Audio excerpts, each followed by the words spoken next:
अप्सरा एक मराठी चित्रपट आहे आणि हा चित्रपट का स्किप करावा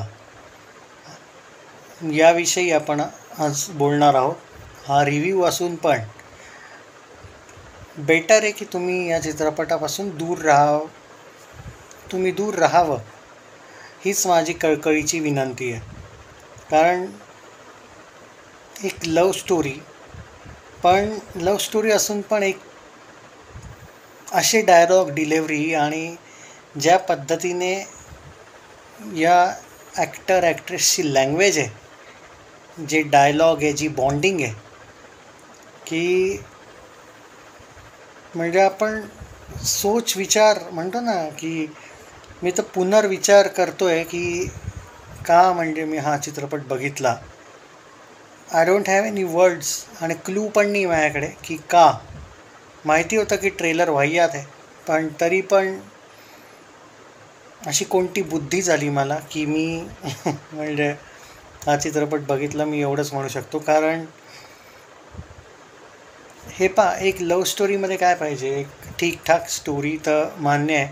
लव्ह स्टोरी ते कपल एकतर चला ठीक आहे, मी हे मान्य करतो की चला ते थोडंसं कपल एकमेकांच्या लँग्वेजमुळे तरी एकमेकांना सूट करतं आहे.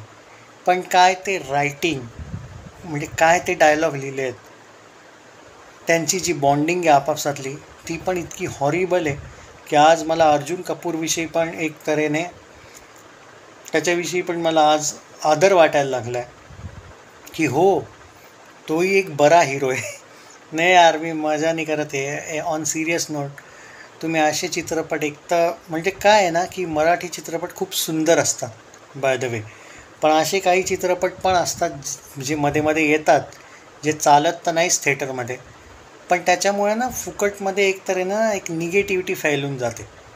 मराठी चित्रपटात लास्टच्या 2-3 वीकमध्ये इतके हाय लेवल आलेत. त्यानंतर एक समर वेकेशन चालू आहे सध्या, त्यात तुम्ही असे चित्रपट आणतात की म्हणजे काय बोला यार. म्हणजे इट्स लाईक शॉकिंग गोष्ट ही, बाकी कायच बोलू शकतो.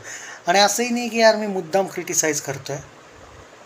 तुम्ही तुमचे पैसे खर्च करताय चित्रपटावर, तुम्ही स्वतःच बघा हा चित्रपट, तुम्हाला कळेल की माझं का म्हणणं असं आहे. ऑनेस्टली स्पीकिंग, खरं सांगायचं तर फक्त पैसेच नाही, वेळ पण वाचवा स्वतःचा, स्किपच करा. पण तरी त्यातल्या त्यात तुम्ही जर बघितला हा हॉरिबल चित्रपट तर तुम्हाला रिअलाईज होईल की मी असं का बोलतो आहे. काळजी घ्या स्वतःची. मी एक रेटिंग पण देऊ नाही शकत या चित्रपटाला.